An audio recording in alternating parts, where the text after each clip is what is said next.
Turbinas a vapor. Exposición realizada por los estudiantes Cristian Flores, Richie Manzanillo, Jan Rosas y José Natero, bajo la supervisión del ingeniero Eli Petrilli. Trabajo realizado por los estudiantes de Ingeniería Mecánica de la UNEFA IM801. Buenas tardes, mi nombre es Cristian Flores y yo le voy a hablar un poco sobre las turbinas y los tipos de turbinas de vapor.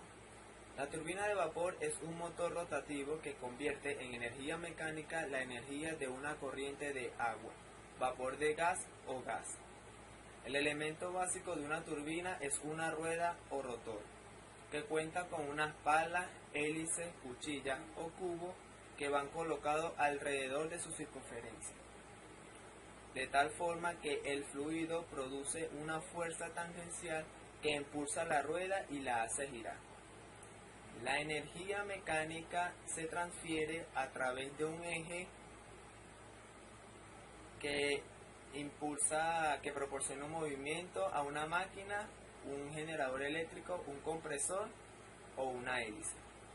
La utilización de las primeras turbinas de vapor a nivel comercial e industrial fue Charles Algernon Parsons en el año 1884. Con su diseño y construcción de una turbina de vapor de alta velocidad que lograba alcanzar las 18.000 RPM. Al principio del siglo XX, la mayoría de los barcos modernos utilizaban este tipo de motor. Tipo de turbina. La clasificación de las turbinas de vapor pueden hacerse según la forma de aprovechamiento de energía que contiene el flujo de vapor, según el número de etapas, según la dirección del flujo de vapor o si existe o no una extracción de vapor antes de llegar al escape. Y por último, por la presión de salida del vapor. Turbina de vapor de reacción. La energía mecánica se obtiene de la aceleración del vapor en expansión. Existen dos tipos de palas en esta turbina, una con palas fijas y otra con palas móviles. Turbina de vapor de acción. Su escalonamiento de velocidad consta fundamentalmente de un distribuidor fijo y una corona móvil. Su funcionamiento consta en impulsar vapor a través de las toberas fijas hasta llegar a la pala. Esto obtiene una parte de la energía mecánica del vapor en expansión, que hace girar el rotor y con ella el eje en el que está unida. Turbinas monoetapa. Se utiliza para turbinas de hasta 2 MW de potencia. Son fáciles de construir, son robustas y seguras. Y su mantenimiento e instalación son menos costosas que las turbinas multietapa. Turbinas multietapa. El objetivo del escalonamiento de las turbinas de vapor es disminuir la velocidad del rodete, conservando la velocidad del rodete y conservando la velocidad de los álabes próxima al valor óptimo de la relación de la velocidad con el chorro de vapor. Turbina de flujo axial. Es el método más utilizado, ya que el paso de vapor se realiza siguiendo un cono que tiene el mismo eje que la turbina. Turbina de flujo radial. El paso de vapor se realiza siguiendo todas las direcciones perpendiculares en el eje de las turbinas. Turbina con extracción de vapor. Se realiza en etapas de alta presión, enviando parte del vapor de vuelta a la caldera para sobrecalentarlo y reenviarlo a las etapas intermedias. En algunas ocasiones el vapor se extrae para derivarlo en otros procesos industriales. Turbina de contrapresión. La presión del vapor a la salida de la turbina es mayor a la atmosférica. Se está conectado a un condensador que condensa el vapor obteniendo agua caliente y sobrecalentada, que permiten el aprovechamiento térmico posterior. condensación. El vapor sale a una presión inferior a la atmosférica. Este diseño cuenta con un aprovechamiento energético mayor que a contrapresión. Se obtiene agua de refrigeración de la condensación y este diseño sirve para turbinas de mayor potencia y mejor eficacia. Gracias por su atención. Muy buenos días, mi nombre es Richie Manzanillo. Voy a hablar un poco de lo que son las funciones de las toberas. Las toberas contienen una abertura de forma adecuada por la que se circula un fluido a presión. La función de las toberas es de provocar un salto de presión al que corresponde un aumento de velocidad. El fluido que transita por la tobera sufre un aumento de velocidad a medida que la sección de la tobera disminuye. Como se puede apreciar en la presente imagen, el fluido entra por esta sección. Al entrar por esa sección, como está disminuyendo, va a mayor velocidad, pero en ese proceso disminuye su presión y su temperatura, pero la energía se mantiene, se conserva, pues. Engranajes de reducción. Un engranaje reductor es un dispositivo mediante el cual se puede bajar una velocidad. Mayormente la función de estos engranajes todo depende de la cantidad de dientes que tenga. Si se quiere aumentar la velocidad, se usan engranajes pequeños, y si se quiere usar mayor fuerza, se usa engranajes grandes. Como por ejemplo, podemos ver que el engranaje, vamos a tomar como ejemplo el engranaje 1, que es el que aplica la función motora. El engranaje 1 va a girar a una velocidad daría una vuelta más rápido que el engranaje 2, 3 y 4, ya que su tamaño es más pequeño. El engranaje 2, en comparación al 1, gira de manera más lenta, pero este tiene mucho más fuerza que el engranaje 1. El engranaje 3 es usado para dar movimiento al engranaje 4, pero diferencia entre el 4 y el 2 es que el engranaje 4 es un poco más pequeño, el cual giraría más rápido, pero también sigue teniendo más fuerza que el engranaje 1 y 3, perdón. Acoplamiento de turbina.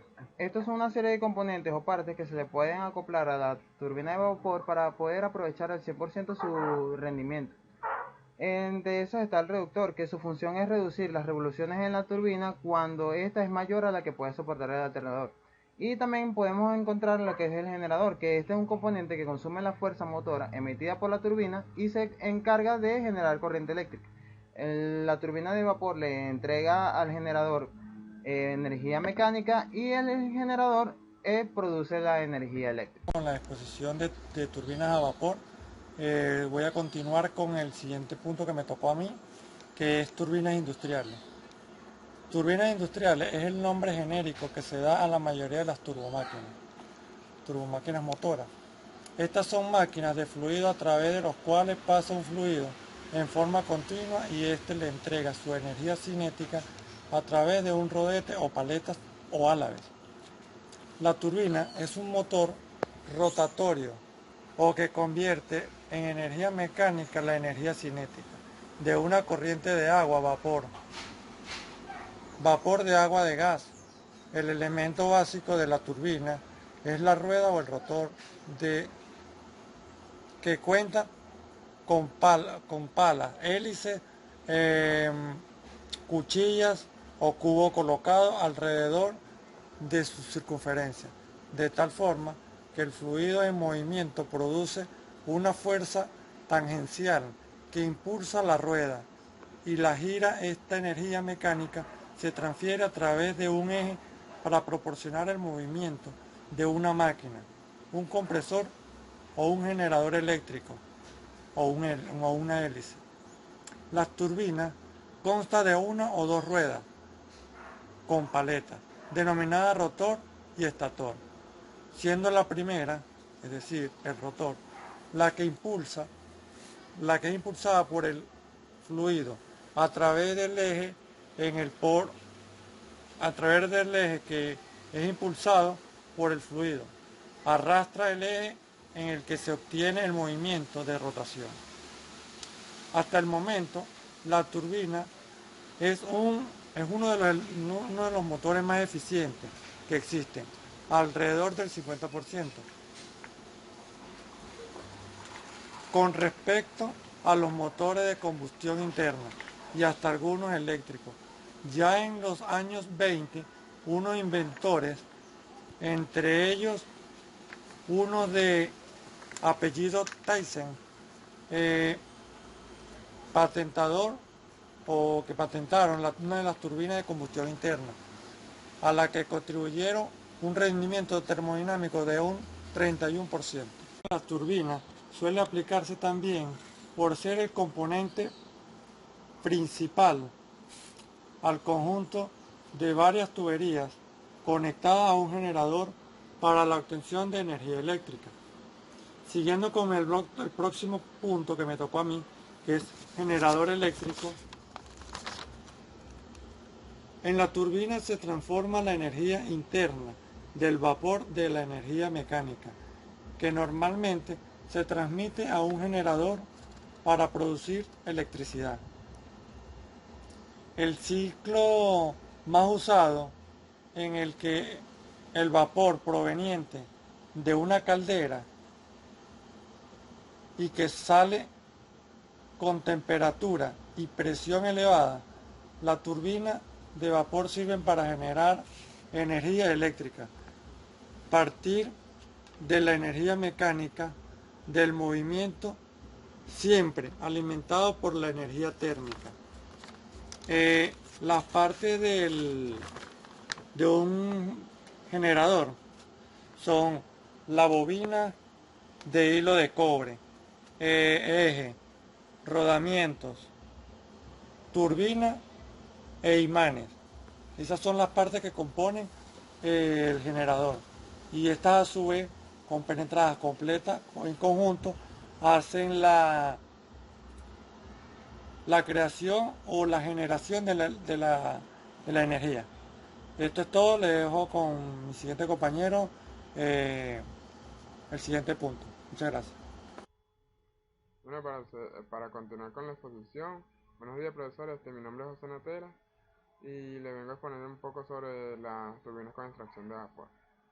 Se puede extraer vapor de una turbina antes de que llegue a su última etapa, donde este proceso se denomina extracción de vapor. Estas grandes turbinas de vapor utilizan una regeneración de calor, es decir, que extraen el calor por medio de unas válvulas, llevándolas hacia el condensador, es decir, pasándola a forma de líquido, donde este vapor todavía está en un calor latente de vaporización. En ese proceso es llevado nuevamente a la caldera, donde este proceso hace que la eficiencia del ciclo termodinámico siga en mejoramiento, en que no haya un desperdicio de energía. Para continuar con la exposición, vamos a hablar un poco sobre el rendimiento de las turbinas, ya que las partes que la conforman llevan una parte importante en todo el rendimiento de estas turbinas. Pero hay un criterio o una característica importante que es su tipo de fabricación. Si su tipo de fabricación es malo, el rendimiento de las turbinas va a ser pésimo.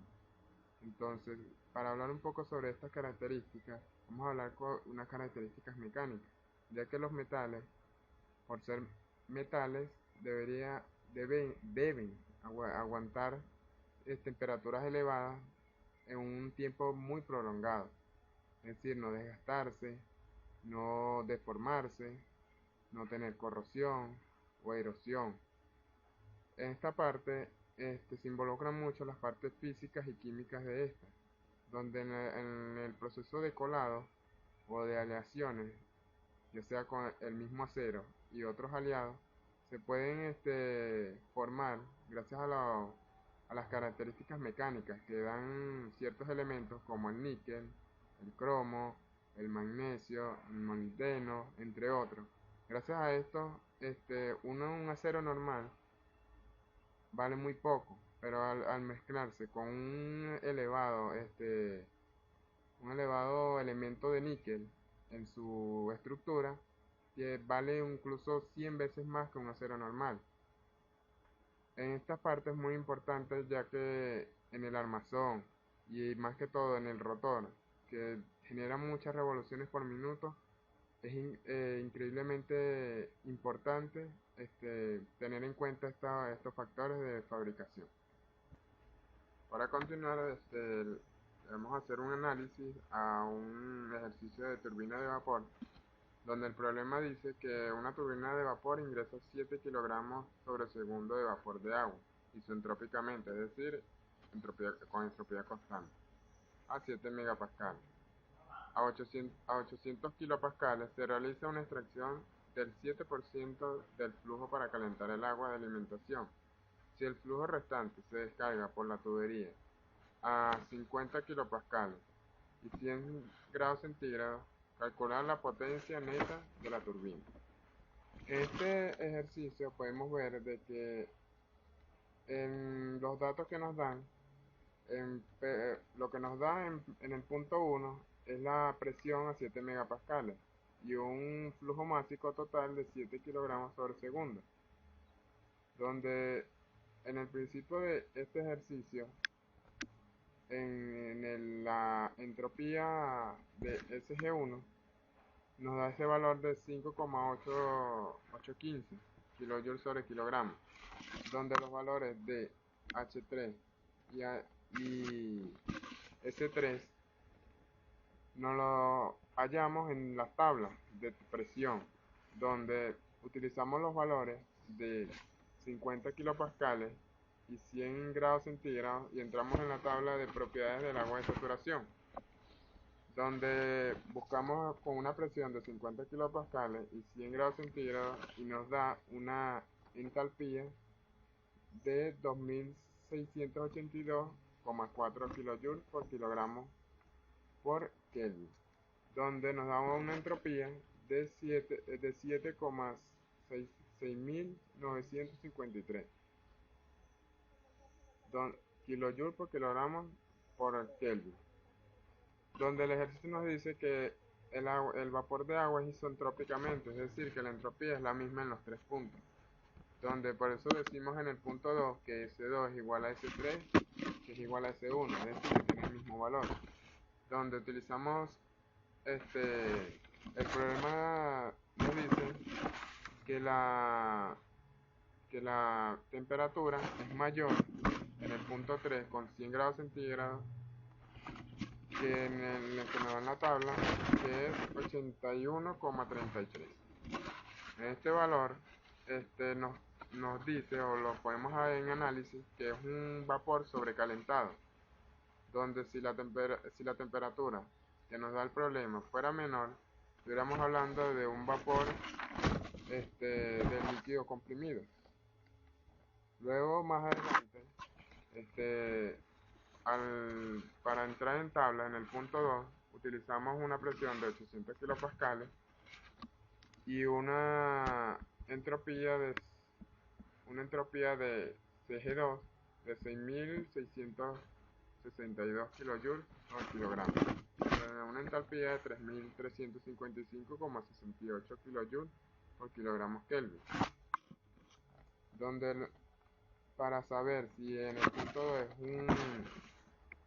un vapor sobrecalentado, un líquido comprimido o un líquido vapor, vemos que S2 es mayor a SG2, donde eso nos quiere decir que es un vapor sobrecalentado, donde nos quiere decir que está fuera de la campana. En el punto 1 usamos el mismo método, con el mismo diciendo que S1 es mayor que el SG1, donde podemos decir que también es un vapor sobrecalentado, es decir, que el vapor sobrecalentado está en todo el sistema de la turbina. Aquí vamos a usar unas fórmulas que nos ayudarán a obtener la potencia del sistema, o la potencia de la turbina, donde viene dada por el flujo másico, que es la M con el puntico, la W con punto es la potencia del sistema y la W es el trabajo del sistema. Aquí despejamos lo que nos interesa, que es la potencia del sistema, que es la W con punto, donde nos queda así reflejado. Donde para calcular el trabajo del sistema utilizaremos la siguiente fórmula, que que es una fracción del flujo másico en el punto 1, que es total, pues es una sola fracción. El flujo másico es todo, es completo. Por eso que es 1 por la entalpía 1 menos la entalpía 2, donde el 1 más y la tomaremos como la fracción de flujo másico en el punto 2, que vale 0,07, que es los 7%, que es multiplicada por la entalpía de H2 menos H3, donde nos da un trabajo de 1524. Poniendo la calculadora nos da ese valor. Luego ahora que tenemos todos los datos completos, calculamos la potencia neta, poniendo la fórmula que ya tenemos despejada, donde en el siguiente paso se nos eliminan los kilogramos, donde el valor en total, si lo podemos sacar en calculadora, nos da 10.670,52 kilojoules sobre el kilogramo. Bueno, eso es toda nuestra exposición. Gracias.